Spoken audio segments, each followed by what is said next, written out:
Hello and welcome to the Farming Week, the podcast from Agriland that keeps you up to date with all the latest in Irish agriculture.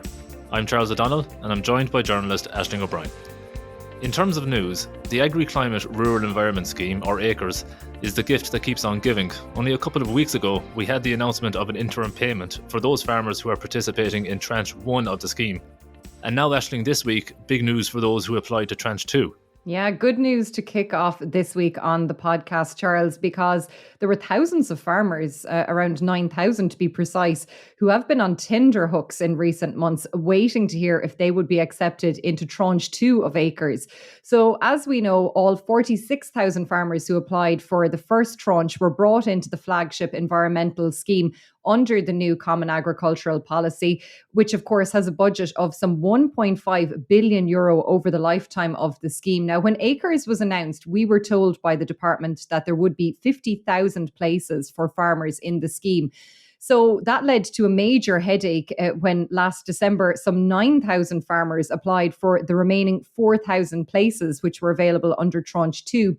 Now, Minister for Agriculture Charlie McConlogue had previously indicated that it would be limited to 4,000, with a ranking and selection process being undertaken by the department to determine who essentially would get in. Now, farming organisations and politicians had appealed to the minister to find the necessary funding to ensure that any farmer who wanted to join ACRES would get a place on the scheme. So this week, as you said, the minister has changed his position.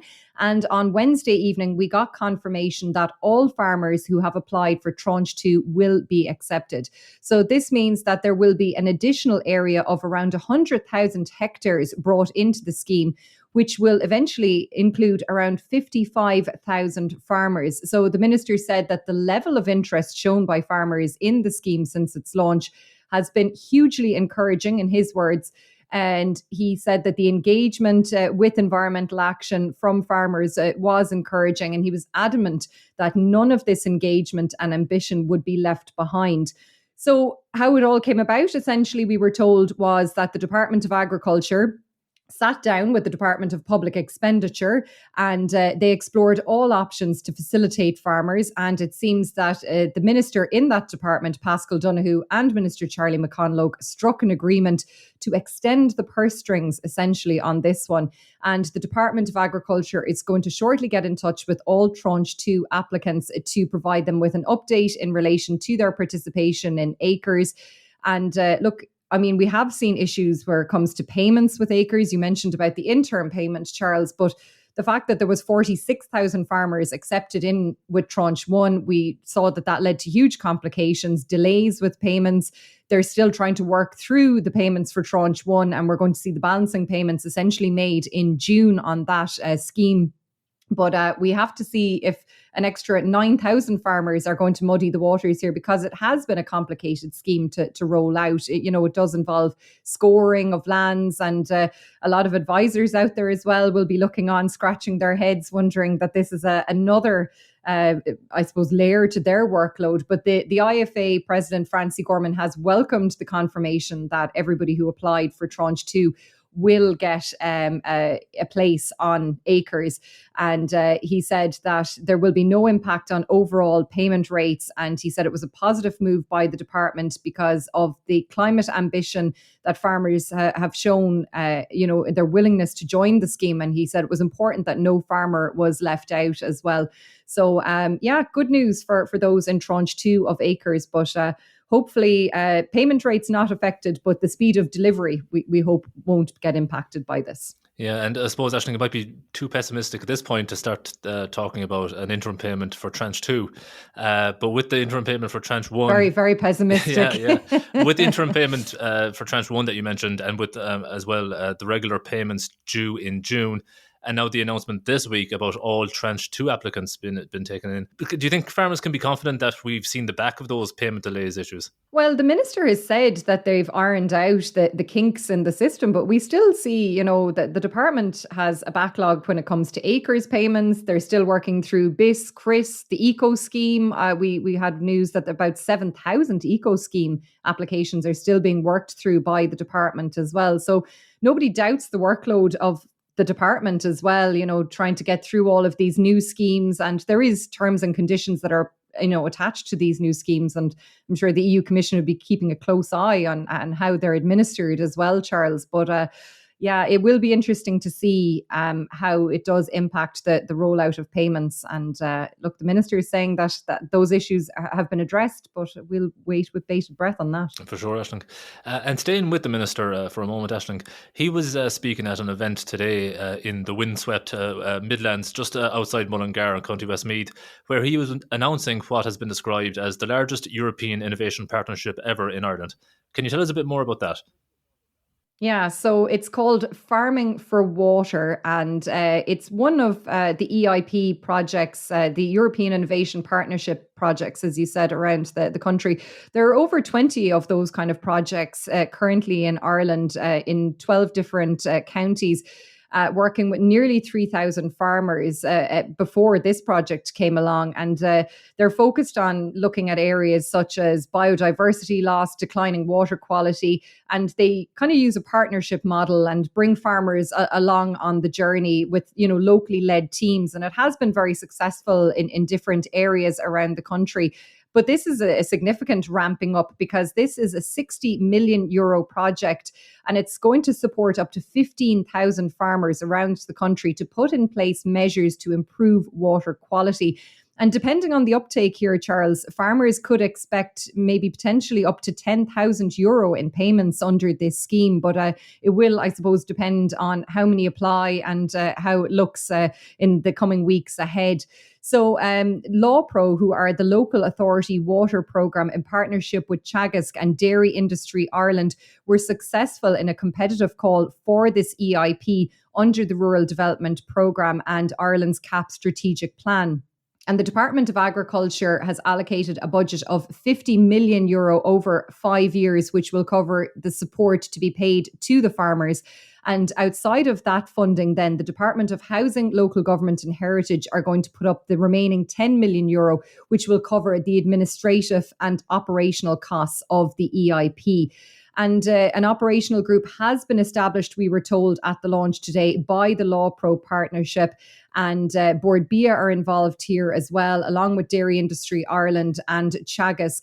And there is other stakeholders involved as well. It is a major, major project. And I suppose given the backdrop, the pressures on water quality to hold on to our nitrates derogation from the EU Commission, this is an important project, Charles, when it comes to that. And Minister Charlie McConalogue said that the future of our farms and the families on those farms are largely dependent on successful water quality outcomes. And he was absolutely confident that farmers would not be found wanting in delivering those outcomes as well. And the Minister of State at the department, Pippa Hackett, called the EIP a flagship project. And she said it was the largest EIP in the country to date, both in terms of funding and its ambition in relation to the role that agriculture can play in improving water quality. So it will be an exciting project. And DII, who are a collaborator on the project, said it would be accessible to all farm types. And the chair of DII, Pat Sheehan, said that the programme would be supplemented by additional industry funding and support, and it underscores the commitment to Ireland's water quality objectives. And he said that they would collaborate closely with our dairy farm family suppliers and other stakeholders who have a strong track record in this area. So look, it is a step forward on improving water quality, and I no doubt a lot of farmers out there will be interested in getting involved in that. Yeah, definitely, Aisling. And it was interesting when you look at the attendance at today's launch for that EIP. You had, as you said, Minister McConalogue, Minister Hackett, and Minister of State Malcolm Noonan at the Department of Housing, Local Government and Heritage. But there was also representatives from the world of politics and the world of industry. Conor Movettle, the Director of Dairy Industry Ireland, was there as well. And actually, Sean McNamara, the President of the Irish Cattle and Sheep Farmers Association, who's a local farmer in the area, he was there as well to make sure, Minister McConalogue, that it wasn't a walk in the park for the minister, let's say. But Aisling, this wasn't the only EIP that was announced this week that farmers might be interested in.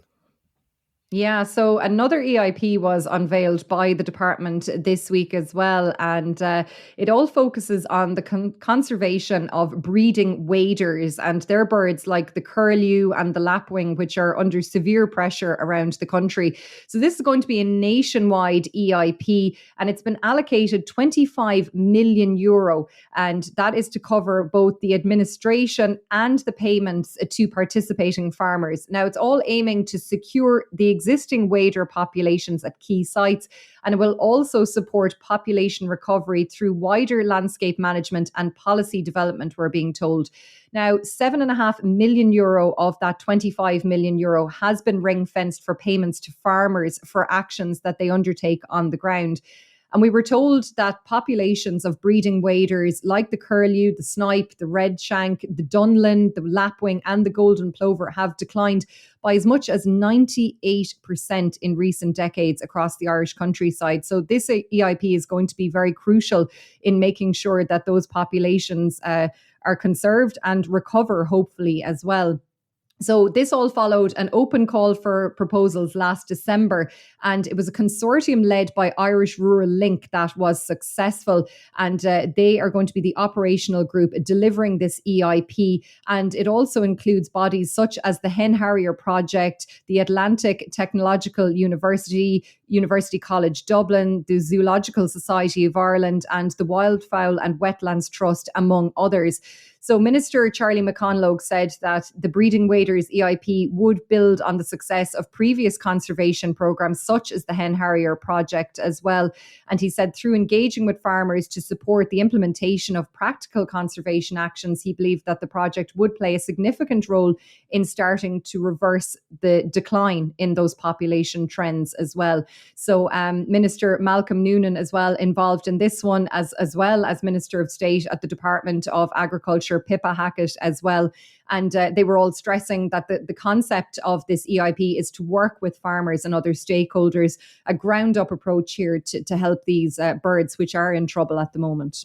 And just staying on the broader issue of water quality, Aisling, there's an important case in the High Court at the moment that could potentially have enormous implications for Ireland's nitrates action plan and nitrates derogation. And while the case is yet to be decided, there was movement on it this week, wasn't there? Yeah, there was, Charles. This is a complex case taken by An Taisce, which, as you said, could potentially impact thousands of farmers around the country. So essentially what it boils down to is An Taisce is challenging the validity of Ireland's fifth NAP, which is the Nitrates Action Programme, in the High Court. And it's brought judicial review proceedings against the Department of Housing, Heritage and Local Government, the Environmental Assessment Unit, the State and the Attorney General. Now, the Department of Agriculture, the IFA and the ICMSA are notice parties involved in this proceedings as well. And the case did move forward this week. As you said, we got an interim judgment, which was nearly 93,000 words long, from the presiding judge, that is Mr. Justice Richard Humphreys. And it was setting out what issues will come before the court in relation to the case. And the judge outlined that the case involved what he said was an embarrassment of issues. There was a total of 78 different questions identified on the issue paper, he said, which is a record-breaking number in this list. And in essence, the judge has set out that the case must proceed on the basis that the Nitrates Action Programme is in accordance with the Nitrates Directive, save to the extent that provisions of the Nitrates Directive overlap with other pleaded points, is how he put it. And that language, Charles, has been warmly welcomed by farm organisations because they say it provides clarity to farmers out there at the moment who are availing of the nitrates derogation. But as you rightly said, we should stress that there's a long way to go in this case yet, potentially. IFA President Francie Gorman said that the Nitrates Action Programme and the derogation will stand while these matters are being considered, and it would be a huge relief to the farmers around the country who do avail of the derogation. And he said that evidence provided by farm organisations and farmers had demonstrated the impact removing the derogation would have on farms around the country. And he noted as well that An Taisce benefits from cost protection orders to take cases such as these to the courts, but farmers don't have such protection. And he said that we have to put our own funds on the line to protect our livelihoods. And he was going to ask An Taisce, he said, to sit down with the IFA to have what he called a rational discussion about these issues. And he said the courtroom is not a place to set policy.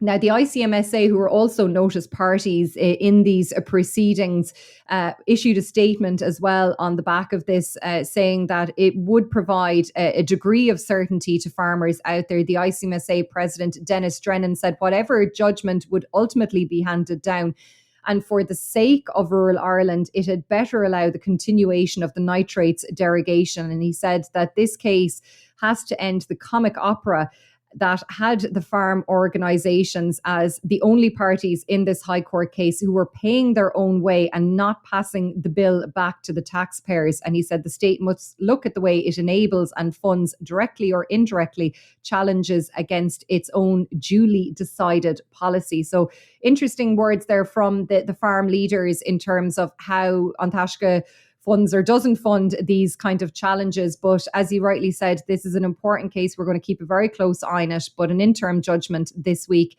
being welcomed by farm organisations because it provides clarity, but a long way to go yet on this, Charles. Yeah, and fair play, Aisling, for summing that up so succinctly, because it does sound very complicated indeed. But just while we're on the NEP, on the NAP, we learned this week as well that Teagasc had issued its advisors with an update on the Nutrient Management Plan online system in order to give effect to a number of proposals that Minister McConalogue had recently outlined as part of the interim review of the NEP. So that's something as well to keep an eye out for those farmers involved and interested in the nitrates derogation and nitrates issues. And finally, Aisling, just before we finish up this week, a dairy farmer in Kerry has seen not quite a miraculous birth, but these triplet calves have nonetheless caught the attention of a priest. That's true, Charles. So dairy farmer Pat Talbot spoke to Agriland this week. He's farming in Ahadoe, which is located close to Killarney. So he had a Frisian cow who's in her 7th lactation, and she was scanned in calf to twins. She had been served through AI from a Munster bovine Belgian blue bull, and about 10 days ago, nearly 2 weeks ago now, Pat was surprised when the cow calved herself triplets and all bulls. And he said that, you know, it was a real surprise. It took a bit out of her, to be fair, given her age and everything and the fact that it wasn't expected. But the calves are doing well, thankfully. And he said, you know, twins aren't unusual on his farm, but this is actually the first time he's ever had triplets on the farm in Kerry. But as you did allude to there's been a bit of a divine intervention in this story, because I asked Pat what his plans for the triplet bulls were, given that he is on a dairy farm. And here's what he had to say. I'm under pressure of my uncle, the priest in Killarney town, Father Paddy O'Donoghue, and he's telling me to keep them. Why is that? Does he think they're good luck or what? I'd say good luck, yeah. And if I go to the map, but it might be big struck down coming home. I wouldn't know. So as you can hear there, Charles, Fernando, Luca and Bo, who were named by Pat's neighbour's daughter, Aideen Blenner Hassett, they've got a reprieve at the moment, thanks to Father Paddy O'Donoghue, Pat's uncle, appealing to him to hold on to these calves who he sees as good luck. So, yeah, no, it's a lovely story and a lot of interest in it this week. But not to be outdone in Kerry, we've seen other sets of triplets in the past week around the country, because not one but two IFA county chairmen in North Leinster have lately become accustomed to triplet heifer calves born on their farm. The newly elected IFA Louth County Chair Kevin Sweeney was recently surprised as well to find triplet heifer calves on his farm in Ardee. He said that he couldn't believe it, and the calves are flying it at the moment. He said they've never seen it before on their farm, and he doubts that they might ever see it again as well. And Longford IFA Chair John Sheridan saw triplet Frisian heifers born in the middle of February on his farm in Edwardstown.